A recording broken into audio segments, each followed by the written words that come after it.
Hello, everyone. Thanks for joining another session of QED-C's Quantum Talent Showcase, which is a bi-monthly series of presentations from quantum students and postdoc researchers at top universities. And it's organized by QED-C's Workforce Technology Advisory Committee. This is a public event that's trying to bring in the elite quantum talent entering the workforce to present on their research so that the industry organizations can connect with them, and also for the presenters to be able to present their latest research to the industry. We have two great presenters today.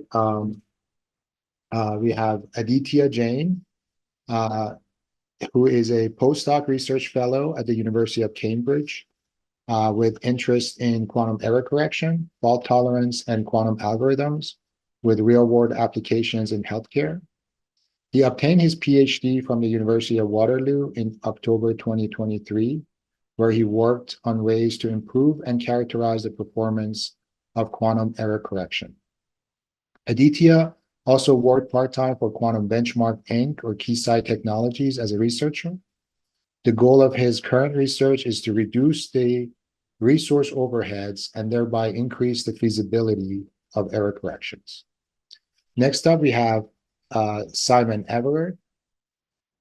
Simon is an experimental physicist, his PhD student at Harvard University in the research group of Professor Misha Lukin, and a NDSEG fellow. His research focuses on developing quantum computing based on neutral atom arrays, as well as exploring novel quantum simulation approaches using atom arrays. Simon previously was a visiting researcher at the Max Planck Institute for Quantum Optics in Munich, where he worked on a quantum gas microscope experiment in the research group of Professor Emmanuel Bloch. During his undergraduate degree at Stanford University, he worked on manipulating neutral atoms in optical cavities with Professor Monica Schlier-Smith. Aditya, if you don't mind, go ahead and take over, and I'm going to stop sharing. Thanks, Reza. Hello, everyone. Today, I'll talk about some work that I did during my PhD on ways to improve quantum error correction using modern noise tailoring tools. And this work was done in collaboration with Pavitra Nair, Stephen Bartlett, and Joseph Emerson. The work was primarily done at University of Waterloo while I was at Waterloo. However, now I'm at Cambridge, as Reza just pointed out, and Stephen Bartlett is a professor at University of Sydney. The publication is there, and I'll mention some details of the publication during the talk. So with that, let's get started. As we know, this is a very exciting phase, I would say, in the history of quantum computing. We are the devices are improving every day, and we're getting closer and closer to fault tolerance. People are realizing the need for fault tolerance, as errors are the bottleneck for doing reliable quantum computation right now. So what is the bigger goal? The bigger goal is to build a fault-tolerant quantum computer, and a key part or a crucial element of that is optimizing error correction schemes. And what are we optimizing on here? We want to choose the right code, the right error correcting code for our device, for our noise profile, and the kind of decoder that goes for our device. Again, we have lots of architecture options and lots of varying noise profiles across the devices. And as we can see, a lot of this depends on the kind of noise models we have in our device. A lot of the strategies depend on that. So that's sort of the big picture, and that's what we are trying to optimize. And what is it that we are trying to do? We are trying to improve the quality of the logical qubit. Throughout the presentation, whenever I talk about logical qubit, I would be meaning the qubit the error corrected qubit that we are building using the error correcting code. That's what I will use the term logical qubit for. I know people use different definitions, so I just want to set that straight in the beginning. Okay, so let's talk a bit more about the big picture before diving into the details. When we talk about error correction, we are concerned with its performance. I will very soon define what metric of performance we will be concerned with in this presentation. But performance with error correction is what we are concerned in a fault tolerant setting. And one thing that I won't be talking about in this presentation, but is crucial overall, is the diagnostics of this performance with error correction. So traditionally, people have developed lots of tools of diagnosing like quantum circuits in terms of measuring their accuracy, measuring circuit fidelity, and all these things. However, very soon we'll be needing, or we're already needing, what is the performance of my device with the error correction, right? With error correction inbuilt. And this was some work done with the same set of collaborators, which I won't be talking about today, but a lot of the tools that I will talk about today are used there as well. So if people are interested in finding out how to diagnose or how to find out how good my device is performing with error correction, this is the relevant paper to go to. Okay, in terms of toolbox, we'll be using some noise tailoring tools. These are developed in the last decade or so, and in particular, we'll be using this very popular method called randomized compiling. I'll be talking more about randomized compiling in a bit, but for those who are aware with the dynamical decoupling, or if you're coming from an NMR background, average Hamiltonian theory, these are sort of related concepts, but have slight differences, which I will elaborate in a bit. Okay, so that sets the context. We are trying to improve error correction schemes. However, we are taking a non-traditional way in this pathway in this work. We're not directly addressing code design or changing the design of the code or anything like that. We'll be taking a noise tailoring approach, and we'll see how that works in practice. Okay, with that, I'll jump into a brief background. So for those people, for those who are not aware with error correction in general, I'll just give a very, very brief and quick introduction. So we'll be dealing with stabilizer codes. This was a class of codes developed in the last 2 decades, primarily to have like succinct representations of codes. In this, we don't really specify the code words. We specify the stabilizers that stabilize the code space.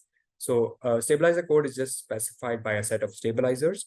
And the code space is basically the simultaneous +1 eigenspace of all these stabilizer generators. So, and typically these stabilizer generators we use are Pauli operators. And so for example, the 5-qubit code has these 4 stabilizers. And if you have, this will give rise to 1 logical qubit. So essentially what you're doing here is you're using 5 qubits to generate 1 logical qubit. That's your overhead. So whenever I will talk about reducing the overhead, I will talk about reducing the n that you need for a particular k, or the k over n, which is called the rate in the error correction language. You want to increase the rate. Okay, so we'll be dealing with stabilizer codes. A bit about the error correction gadget that I will be using. So typically when you talk about error correction, you take a state, you encode it into. So the encoding step is basically you take your 1 qubit and get your 5 qubit state out of it. And in this presentation, although noise is present in every step, I will imagine noise as a single step application. This is an abstraction done to make the study feasible. Otherwise, it becomes intractable analytically. People do simulations, and that's also a possible way to do things. But in this presentation, I'll imagine noise acting as a single step after encoding. And then you do syndrome extraction, where you try to guess or get a sense of what kind of errors have occurred in your system. And based on your deduction, you apply some recovery to undo that error. And this unencoding is basically an artificial step to make this a 1 qubit to 1 qubit channel. We need not worry ourselves with this too much. So whenever I talk about the quality or the fidelity of the logical channel, I will be talking about the fidelity of this effective channel. I can imagine this entire thing as one quantum channel, right? So this is the effective channel I'll be worried about. And the two labels that you see here is S is the syndrome. So in the syndrome extraction step, you will see a classical bit string come out, which is the syndrome. So the fidelity will depend on that syndrome. And L is the concatenation level. I will talk about concatenated codes in a bit, but that's the concatenation level. However, you can average over all the syndromes, and that is what leads to average infidelity. And whenever I talk about logical infidelity, I'll be talking about the infidelity averaged over all the syndromes. I hope that's clear. And finally, in this presentation, we'll be dealing with concatenated codes. So concatenation is a very popular strategy to build larger codes out of smaller codes.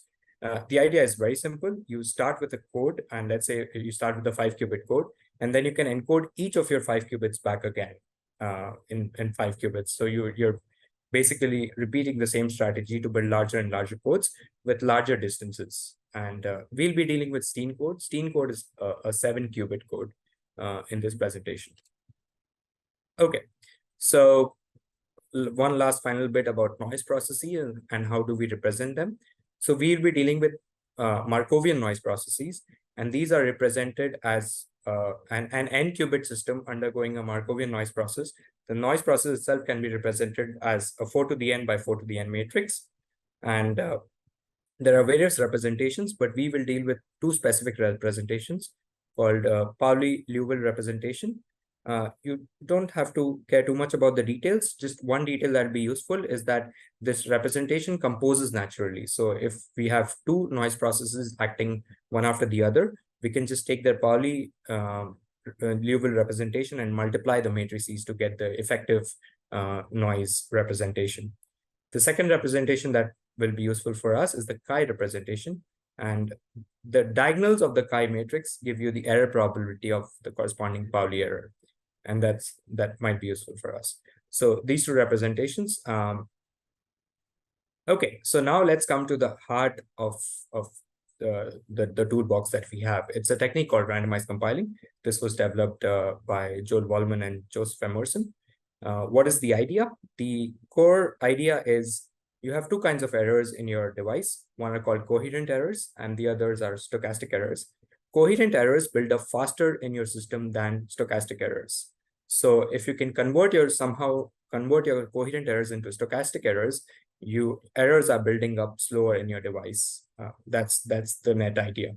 And how do we achieve this, or how do we convert our coherent errors into stochastic errors? So in the chi matrix representation, what does this mean? This means that the off-diagonal parts in the chi matrix representation correspond to the coherent bits, and the diagonal parts correspond to the stochastic bits. So if you can somehow nullify your off-diagonal bits here, somehow, I'll explain how, then you have achieved, or you have nullified the effect of coherent errors, which is what builds up faster in your device than stochastic errors. How do we do this? Let's look briefly into the protocol. So let's say you have some circuit here. The circuit is imagined as a set of easy and hard cycles. The colored boxes that you see, you can think of them as single qubit gates. Those are the easy cycles. And the C-naughts that you see are the hard cycles, right? Those are the 2 qubit gates. Now what you do is, suppose you have this circuit that you want to implement. You will derive a compilation of the circuit. And how do we do that? In the second step, we insert something called twirling gates. So these are single qubit random Paulis. All the gates, the colored squares again that you see next to each easy round here, adjacent to each easy round, are basically single qubit Paulis. For those who are aware, the single qubit Paulis form a one design, and they achieve what is known as the twirling effect. This effect that you see on the left, where the off-diagonal terms get nullified, is called twirling. And this set of Paulis, if you do lots of randomizations, basically, if you generate lots of compilations of step B, you would have, on average, twirled the noise channel, right? However, this step B, if you were to implement it as it is, it's bad for our device because we are adding gates and we are adding noise, right? So this is not ideal. So what we do is we compile these extra gates back into the gates that we had already. And this compilation is feasible for a universal gate set, as demonstrated in the original randomized compiling paper. You can always divide your entire gate set into subsets like easy gate set and a hard gate set, such that this compilation is always possible. So what happened between step B and step C is that you changed your easy gates in each round to generate a different compilation. Note that logically, in terms of logic or in terms of the entire unitary, the circuit in step A and step C are exactly the same. They would achieve the same desired effect computationally. However, if you do this many times, if you generate lots of Bs and then corresponding lots of Cs, on average, you would have reduced the effect of the noise. You would have told the coherent bits into stochastic bits. And that is the original randomized compiling protocol. So what happens operationally? If you have a circuit A that you want to implement, you give that to me. I will generate 100 random compilations. I'll give you back 100 circuits. You run 100 of those circuits in your device and give me back the results. I'll just simply average them out and give you back the results. And the promise is the results that you get this way are better than what you would have gotten otherwise with the coherent noise. And I'll speak a bit more about the implementation in a bit. But that is the randomized compiling protocol. And now what we will do is take this protocol, lift it up, use it in an error correction context. So the basic ingredients sort of remain the same, but we are trying to apply it in a new setting. What happens when you have error correction in your circuits? What happens if you have fault tolerant circuits? Can you use this still? And what is the consequence? That is the question we are trying to address here. Okay, so with that, I'll take a short pause and introduce you again back to the central question. What are we trying to do here? We are trying to imagine, let's say you were doing some circuit and you were doing that circuit with just error correction. And let's say you go to some row to row prime. Imagine, again, this error correction is the box that we have on the top right. This is the box, the error correction entire gadget. And now, if we were to introduce randomized compiling, which I haven't told you how do you do that in an error correction setting, I will soon. But the question we want to ask is, can it help you improve the logical performance? Logical performance as measured by the average infidelity that I introduced of the effective channel, right? That is what we will measure before and after RC. I will say RC for randomized compiling. Okay, so since we have the paper and we have the talk, there are some positive results out there. So we see that with the Steen code and with some levels of concatenations, let's say 3 levels, you can improve your performance by several orders of magnitude, up to 1000x, for some noise models, so some very reasonable physically motivated noise models, which I will talk about. And the gains will increase with the levels of concatenation. And that's not very difficult to see, because if you have larger codes, you have more coherent errors going on, and there's more room for randomized compiling to act, and the error correction performance also gets better. However, there is this threshold phenomena, which we will notice in a bit, that the gains can be increased arbitrarily only below a certain threshold rotation angle. Of course, you can see that implicitly I'll be introducing some rotation errors in the noise model. And the gains will also increase with the coherence of noise. Again, no surprises, more coherence, more room for randomized compiling to act, more gains, right? The message here is simple, that you can do the same noise tailoring setup in an error correction setting and get gains. Of course, none of this is orthogonal to your code design techniques. You can still improve your code and get those gains, and do this in parallel or complement this with that and get more gains and improve your performance. One quick note, improving performance means resource reduction or resource overhead reduction, because generally when you think of concatenation, you're trying to reach a target logical error rate.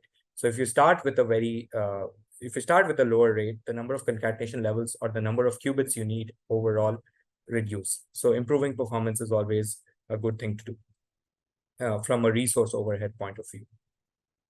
Okay, so let me now briefly talk about how QEC combines with randomized compiling.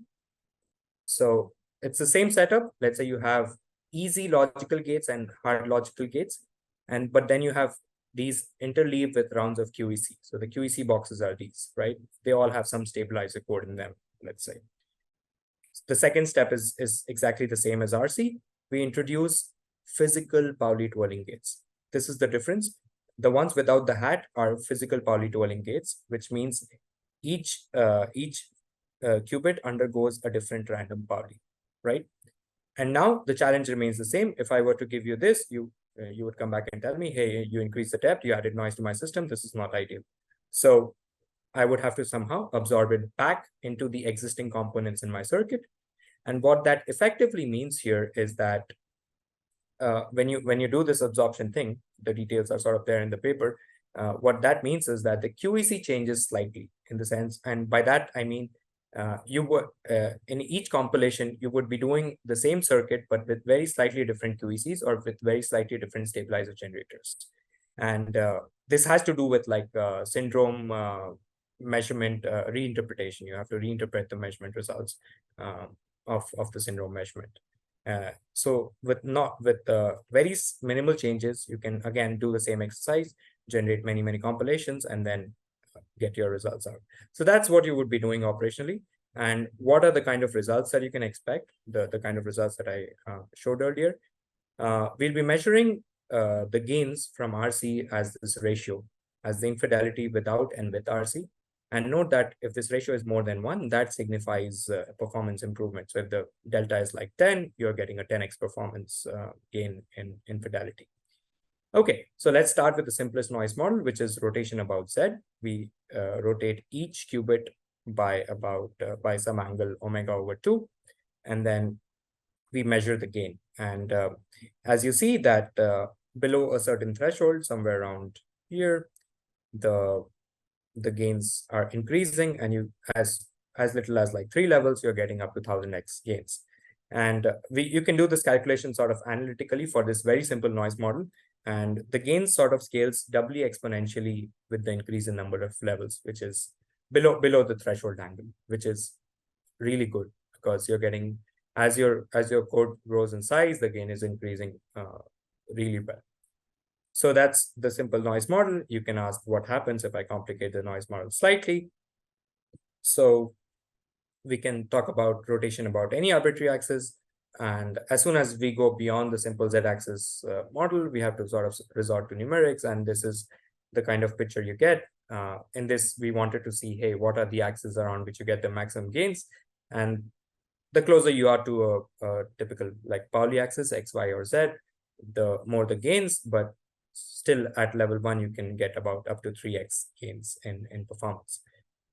You can ask what happens if I don't know my axis of rotation. So then you can ask questions like, on average, if I don't know the axis, what is my average gain? You can compute that. And then all of these plots have a similar threshold-ish behavior where you have a threshold below which you can increase the gains arbitrarily with increase in number of levels or increase in number of physical qubits.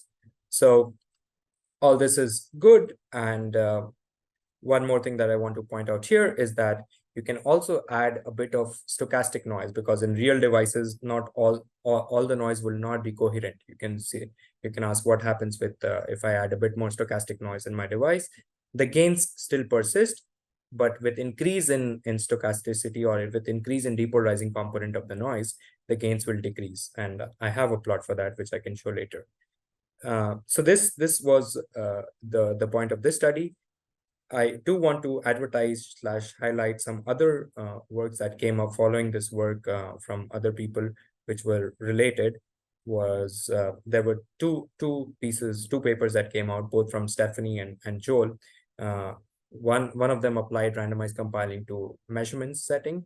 So typically in measurements, you assume this confusion matrix as your noise model, which is not always the case. So they showed how you can employ randomized compiling to get to that confusion matrix model. And that is very helpful for syndrome measurement circuits as well. They also applied sort of randomized compiling at the logical level. The difference is that while we were applying physical Paulis at every qubit, you can have an analog of that at the logical level, which is especially useful when you're doing multiple rounds of error correction in a circuit. It won't necessarily impact just one level, but it slows the buildup of coherent noise across multiple rounds of error correction. So with that, I would like to conclude and say that noise tailoring methods, the modern noise tailoring methods can enhance error correction capabilities with little to no overhead in your implementation. And the gains can be several orders of magnitude depending on the code and the noise profile.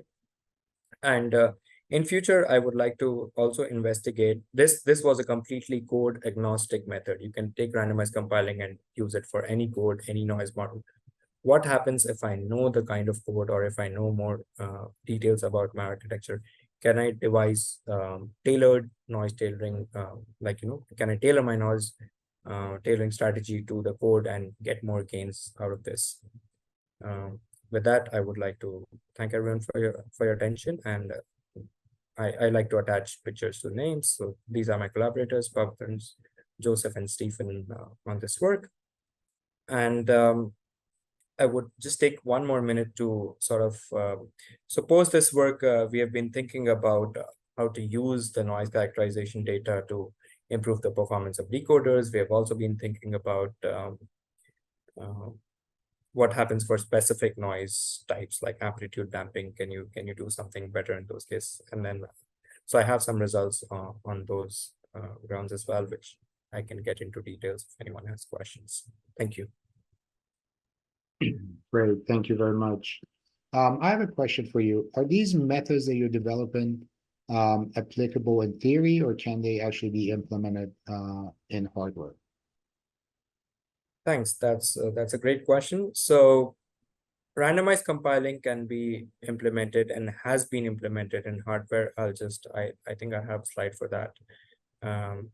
So yeah, this is a plot from a paper from 2021. More people have tried and used randomized compiling. But what I want to show here is that, so this was from the LBNL group. They used randomized compiling on just 4 qubits back then. But what you see here is that although in theory, to achieve like the full twirling effect, you think you would need a lot of randomizations. But I would like to draw your attention on the second figure on the right, which shows that just with like 10 or so randomizations, you're achieving like, the optimal performance, which you would get with RC. So that shows that this is very much doable in practice. And the theoretical reason behind this is that if you see, you can see with concentration inequalities that very few amount of randomizations lead to the optimal performance. On the left, what you see is the performance gain with RC. So the y-axis is the probability of incorrect solution. So they were looking at some problem and whether you get the correct solution with or without RC. And you can see that the orange dot is better than the blue dot with. So what, instead of doing a circuit once, you're doing it 10 times, which sure is a cost in time, which costs you in time, but then you're also gaining a lot in performance. So these are methods that are usable very much in practice, and people have developed tools to that they're doing it already. So these are not just theoretical studies. I hope that answers your question. Yes, it does. Thank you very much. We also have another question. Go ahead, Charlie. Yeah, thanks for the nice talk.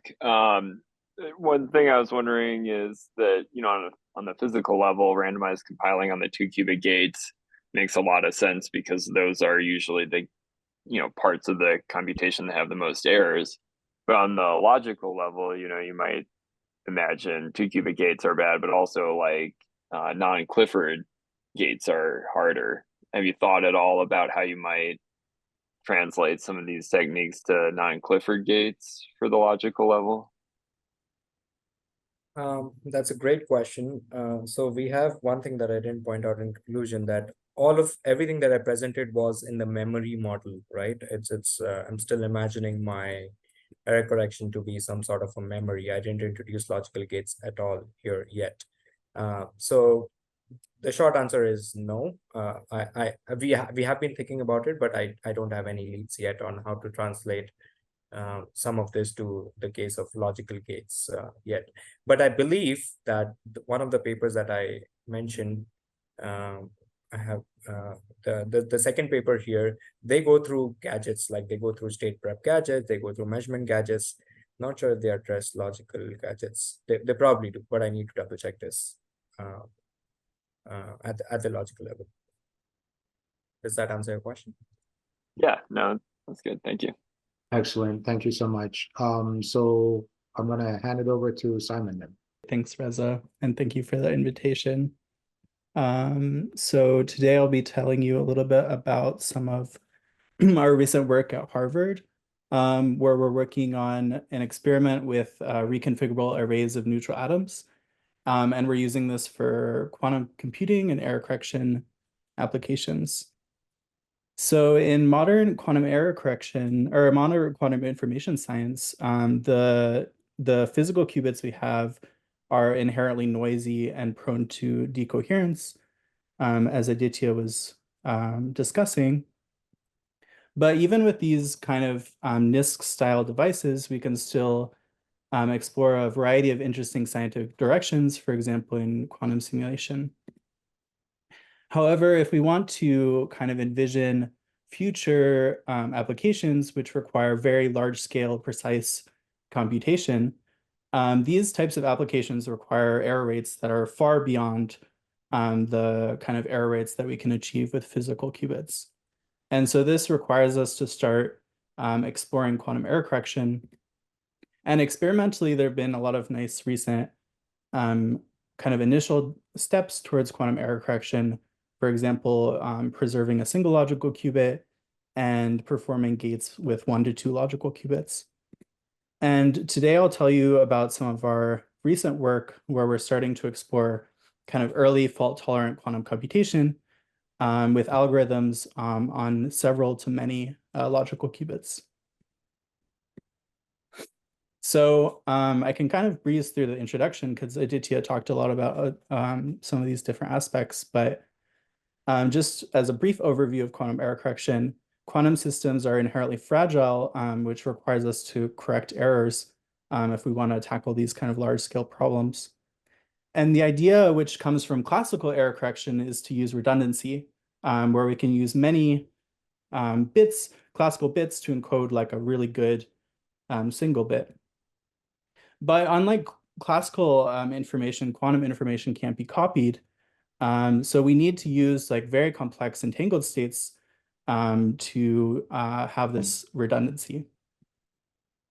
So whereas physical qubits are limited by kind of fundamental error rates coming from decoherent sources such as fluctuations of magnetic fields, logical qubits, we can kind of use many physical qubits and encode a really good logical qubit degree of information non-locally amongst these physical qubits.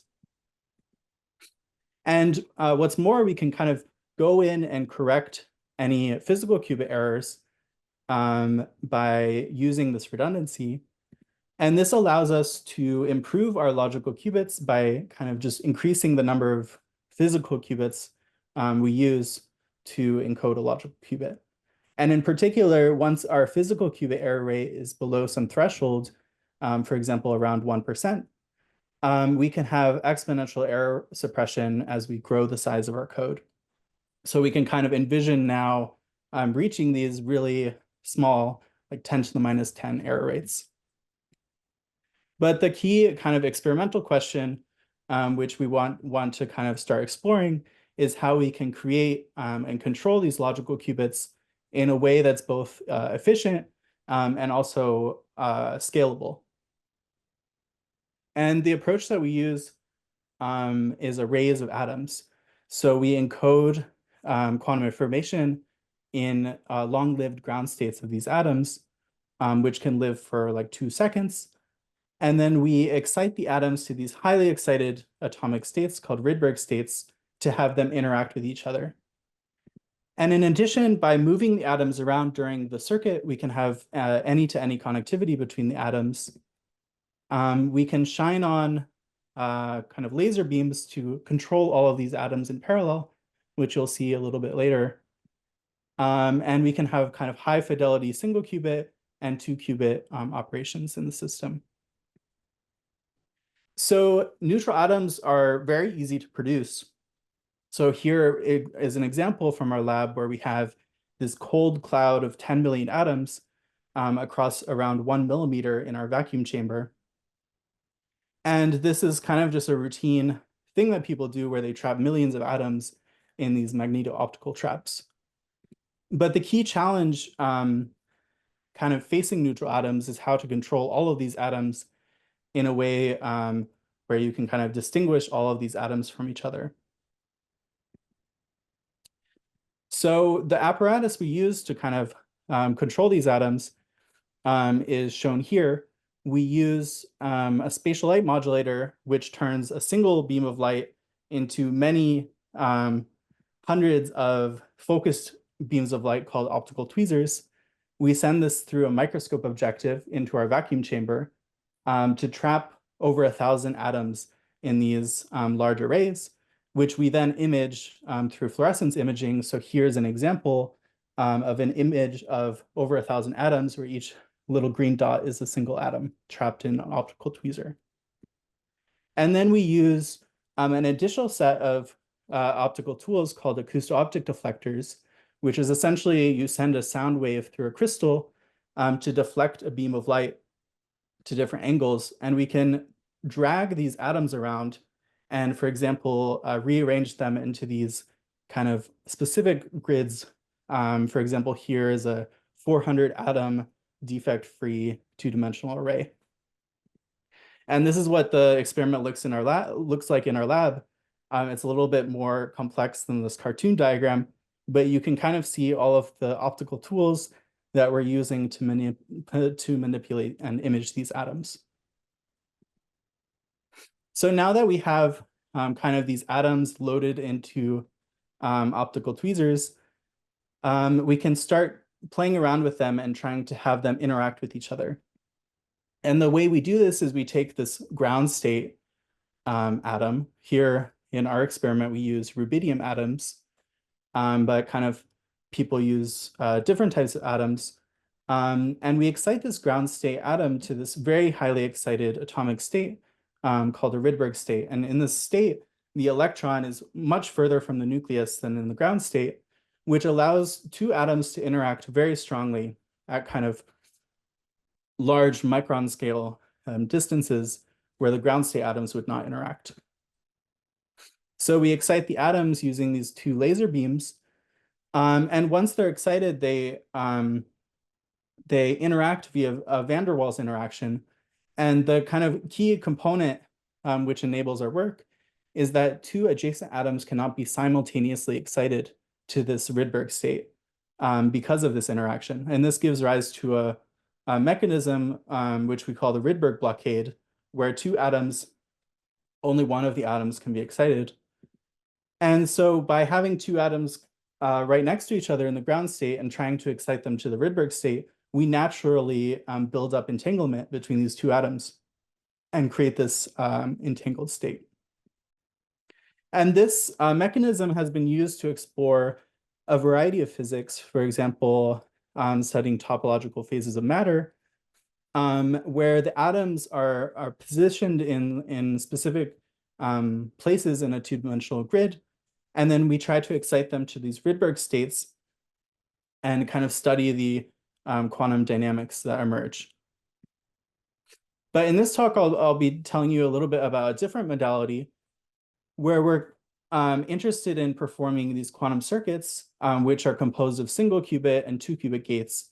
And we excite the atoms to this Rydberg state only for this 2-qubit entangling gate, which we perform in around a few hundred nanoseconds. And with this digital circuit model, we're kind of interested in realizing universal quantum computation. So last year, we kind of embarked on a variety of technical upgrades to realize universal high fidelity circuits using these atoms. And one of the upgrades was kind of improving our 2-qubit gate fidelity, which was kind of a main limitation of this neutral atom platform compared to other platforms such as trapped ions and superconducting qubits. And now we're at the level where our 2-qubit gates have an error of around 0.5%, which is kind of state of the art for systems beyond kind of tens of atoms or tens of qubits. We also can have fully programmable parallel single qubit gates, which we realized by shining an additional set of optical tweezers onto our atoms, which drive these ground state single qubit gates. And finally, we can move some of the atoms to a spatially separated readout zone and shine a focused beam of light onto these atoms to image them mid-circuit without destroying the coherence of the rest of the array. So this is our approach towards to mid-circuit readout and feed forward.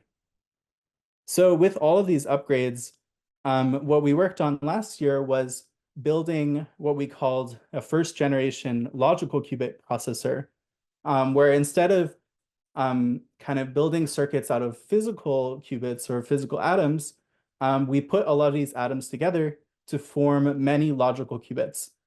And so we're kind of trying to start exploring algorithms with logical qubits. So our architecture, we kind of separate the array that we use into these different zones. So for example, we can store qubits for several seconds in this storage zone. We can bring any two logical qubits into our entangling zone and have them be entangled with each other. And finally, we can measure some of the qubits mid-circuit without disturbing the active qubits in the rest of the array in our readout zone. So kind of one of the key aspects of this work is how we can efficiently control logical qubits and kind of start thinking about logical qubits as just big atoms that we can kind of control very efficiently rather than thinking about all of the constituent physical qubits. And for single qubit gates, this is very natural. So one thing we can do is we can have all of these physical atoms and just apply the same operation on all of the physical atoms in parallel, which realizes a logical qubit operation. And what's even kind of neater in our system is how this efficient control manifests for entangling gates between logical qubits. So if we have two logical qubits right next to each other, it's kind of hard to imagine interacting these very delocalized degrees of freedom with each other if you only have access to this kind of boundary between the two logical qubits. And there's different methods for doing that. But in our system, we can just move the atoms, which allows us to realize two qubit entangling gates between the two logical qubits in just a single step, where we entangle kind of pairwise the atoms between these two logical qubits, which realizes a logical qubit entangling operation. So you'll kind of see how all of these efficient logical qubit control tools manifest as we start now considering different types of quantum circuits between logical qubits.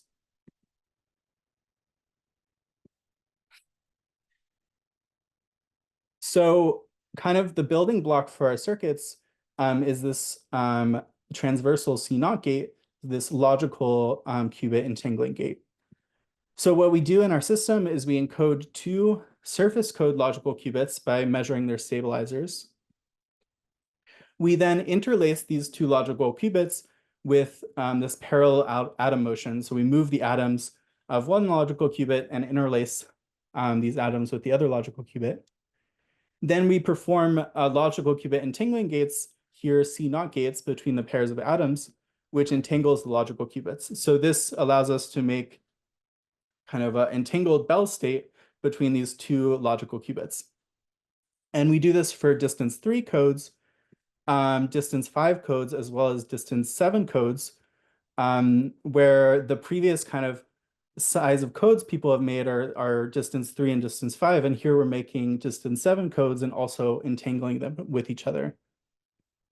And what we wanted to explore is probing the resulting entangled logical Bell state fidelity for these different size codes.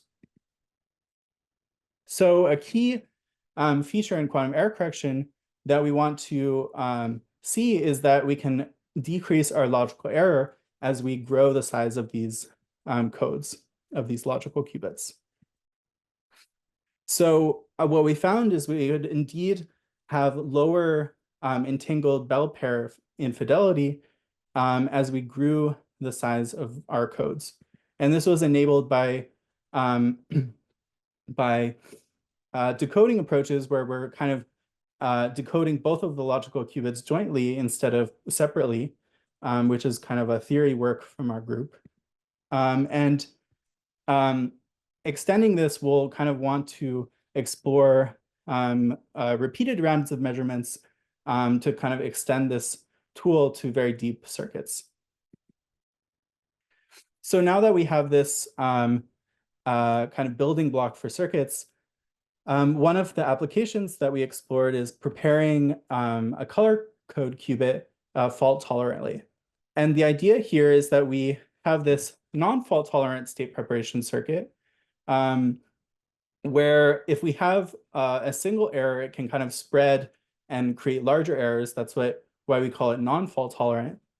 But by using two logical qubits, we can use one of the logical qubits as an ancilla to check for errors on the other logical qubit to turn this non-fault tolerant state preparation circuit into a fault tolerant one. So first we apply a parallel single qubit operation on one of these color code logical qubits. Then we interlace the two of them, apply our entangling laser pulse to entangle these two logical qubits, move it back, apply another single qubit operation, and then measure. And by post-selecting on no errors of this ancilla qubit, we can improve the state preparation fidelity and actually prepare this data logical qubit better than our physical atom. So this is sort of a first glimpse in this neutral atom platform of a break-even where for a given task, the error-corrected code actually does better than the physical qubit. And in our system, it's really easy to kind of do these things in parallel. So we actually do this in parallel amongst 10 logical qubits or 5 logical pairs. So now that we have kind of 5 logical qubits prepared fault tolerantly, we can start to perform algorithms between these 5 logical qubits. So we move the ancilla qubits to storage after this circuit, and then we can perform a fault tolerant algorithm between the remaining logical qubits. And here we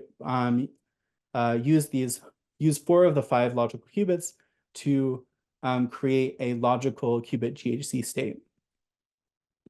And we can probe this GHZ state and measure in kind of a bunch of bases, so all 81 logical qubit bases, and do kind of full tomography. So this is sort of the first kind of exploration of these early fault tolerant computations, where we're doing algorithms with more than kind of 2 logical qubits.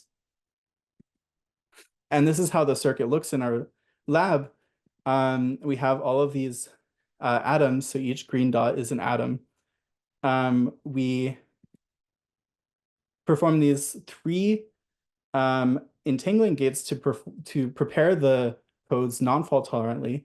We bring 5 of the codes, interlace it, and perform the gates to prepare the bottom fault tolerantly. And then we start picking up these logical qubits and shuffling them around to create this logical qubit GHZ state.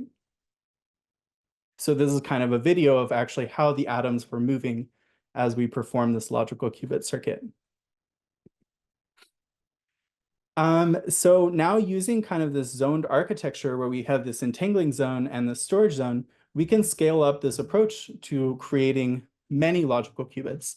And in our paper, we created up to 40 logical qubits with 20 transversal entangling gates here by just kind of repeating this encoding process over and over again in this kind of sequential approach. So you can really see here that the storage zone allows us to scale up to kind of much larger systems. So far, we've been considering these 2-dimensional codes, and kind of a challenge in this early fault-tolerant quantum computation is that we can only realize a subset of gates transversely in this kind of movement-based transversal approach I've been describing. And so far, we've been considering 2-dimensional codes which only permit Clifford gates like X, C, and C0 gates. And these circuits are therefore easy to classically simulate. But the question we want to ask now is, can we extend these methods to more complex circuits that are harder to simulate? And in particular, you can use three-dimensional codes, which allow transversal non-Clifford gates. For example, this 832 code, which has 8 physical qubits encoding 3 very small logical qubits. And so we started kind of exploring these sampling experiments where we have many of these small logical qubits, and we're doing these pretty complex circuits with a bunch of non-Clifford 3-qubit CCZ gates, as well as C0 gates between blocks of these qubits. And we can characterize how well this algorithm worked by looking at the logical bit string. So here we kind of measure all of the logical qubits at the end, which gives us a bit string of probabilities, probabilities of each bit string occurring. And we can compare our raw data, shown in blue, to our kind of theory prediction for the distribution that we should observe, which is shown in gray. And what's cool is that we can, because these are logical qubits, we can actually perform error correction and error detection to kind of post-select certain parts of our data. And we see that by doing this post-selection, we can actually have our experimental data better and better match this theory data. And you can see it actually kind of matches pretty well once we post-select. And we scaled this approach to larger systems with up to 48 logical qubits and hundreds of these logical entangling gates and 48 logical non-Clifford CCZ gates with this logical qubit circuit shown here. And the physical atoms are entangled. This circuit realizes kind of an entangling circuit with connectivity where each of the atoms is kind of entangled on a 7-dimensional hypercube connectivity. And the logical qubits are entangled on a 4-dimensional hypercube connectivity. And kind of sampling from this circuit, we can compare our, we can kind of characterize our fidelity by comparing this experimental distribution to the theory distribution using a metric called cross-entropy benchmarking, where here we kind of, as a function of how much of our data we post-select or how much of our data is accepted, we can plot this logical cross-entropy benchmark, and we can observe that it improves with error detection. And in particular is finite for up to this 48 logical qubit circuit, which shows that we've kind of successfully implemented this complex algorithm on 48 logical qubits. And in particular, this logical circuit, because it's very kind of like hardware efficient and has these complex three logical qubit entangling gates, it actually outperforms the physical circuit by around a factor of 10, just at the cost of kind of how much time it takes to do this post-selection. And here again is a video of how this circuit looks, where we have these blocks of 8 atoms, which each encode 3 small logical qubits. And we have 128 physical atoms total. And you can see these atoms start shuttling around and getting entangled with each other at larger and larger distances, forming this 7-dimensional hypercube connectivity between the atoms. We drop off kind of first half of the system and repeat the same circuit with the second half of the system, as shown here. And then in a final step, we pick up the first half, bring it to back to the entangling zone, and perform this final layer of entangling gates in a single step to entangle the 2 halves of the system. So throughout this work, we learned kind of a variety of lessons for doing these kind of early fault-tolerant quantum computing. And one of the lessons was how important it is to start thinking about logical qubits as sort of like one big atom that we can control in like a very efficient way. And just to kind of highlight this, In our lab, we're starting to abstract to this logical qubit level, where the circuits that we draw aren't including all of the physical atoms, but are kind of at this logical qubit level.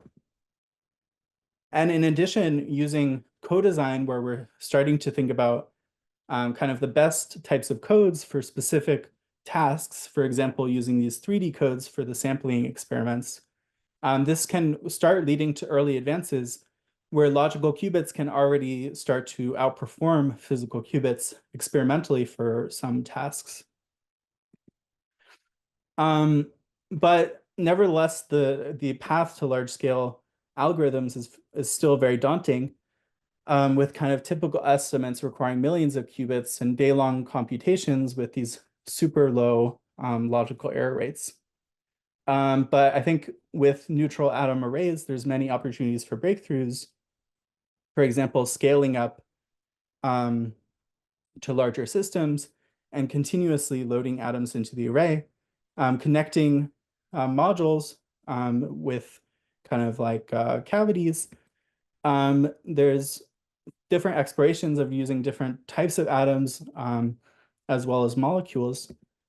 New tools for addressing many atoms in parallel, as well as theoretical kind of ideas for the platform, for example, better codes, as well as utilizing knowledge about your noise sources to reduce overheads.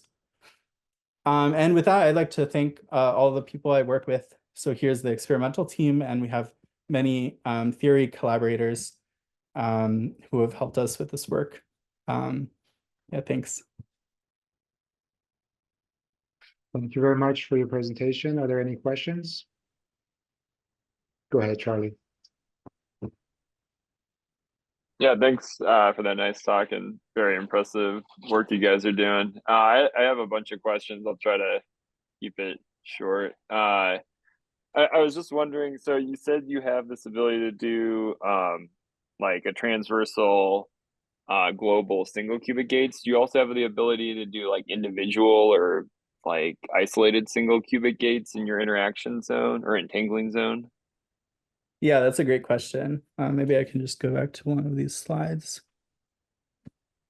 Yeah, so it is really convenient that we can apply these logical single qubit gates in this single step by just doing the same operation on all of the atoms in parallel. It's very convenient kind of experimentally. But we also have the ability to just shine individual tweezers on each atom to perform kind of any single qubit operation. So here, for example, we kind of shine these local tweezers on roughly half the atoms to address them without addressing the other half. And we can kind of use this tool to perform any type of single qubit gate. Does that answer the question? Yeah, I guess maybe like a follow-up to that. So that would be if you had like a different single qubit rotation you wanted to do on each atom, that would have to be like serialized in that case, like a different phase or something. But it's probably fast, so it's very doable, I would guess, right? Yeah, so at the worst case scenario is you'd go kind of atom by atom and do a different operation per atom. But in most cases, you can parallelize it to varying degrees. Cool. Especially for these quantum error correction type applications, it's kind of natural to address many atoms in a similar way. Yeah, that's cool. And then I guess another question for you. So I work on trapped ion systems, and one thing we worry about a lot is, like stray magnetic fields or, memory errors from things like that. And, in your system, you're moving these atoms around. There's some time to that. You have to worry so much about these, stray fields accumulating some phase on your atoms. Yeah, that's a good question. So we do use quite a bit of dynamical decoupling, especially so magnetic field noise is kind of not so much of a limitation, and we can decouple that very well. Kind of one of the things we have to be careful of is as we move the atoms around, we sort of have to be careful of the phase that the atom picks up from the motion itself, from the tweezer potential. So we use kind of a variety of tricks. For example, Sometimes we move the atom to one location and move it back and do a pi pulse in between to kind of dynamically decouple this movement. So we are very careful about a variety of different kind of dephasing. But in general, it works pretty well once we kind of are careful about the dynamical decoupling. Cool. And yeah, maybe like one more question, if you don't mind. Would you say that like the biggest limit then is mostly like the 2-qubit gate fidelity for you, or do these memory errors affect you much, or? Yeah, so I think still kind of the main limitation is this 2-qubit gate fidelity, and we are kind of thinking about ways to improve it. In our previous paper last year, we kind of developed a pretty good atomic physics model. In particular, Atheris and our group, Martine, kind of developed a good atomic physics model for kind of where this 0.5% error is coming from. And we kind of have a variety of different ideas for how to push this to larger values. But I think that's kind of still the current limitation. Cool. Yeah, thank you.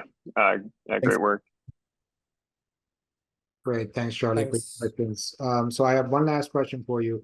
What are some of the main challenges that need to be addressed or overcome in the next few years with quantum computing and neutral atoms?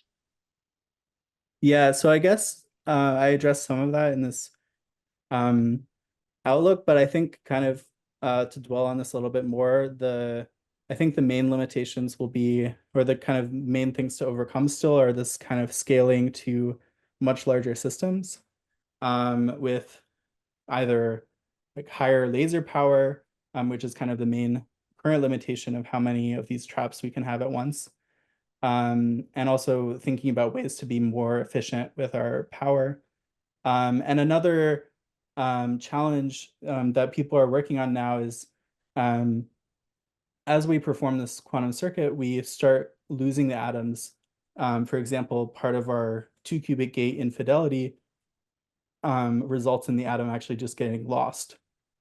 And so to run sort of day-long computations, we'll need to think of ways to continuously be bringing in fresh atoms into our system. And this is something people are starting to kind of focus on working on. Excellent. Well, thank you very much again to Aditya and Simon for your presentations. And our next session 25 of Quantum Talent Showcase, will be on Tuesday, the second Tuesday of July 9th, from 3 to 4 p.m.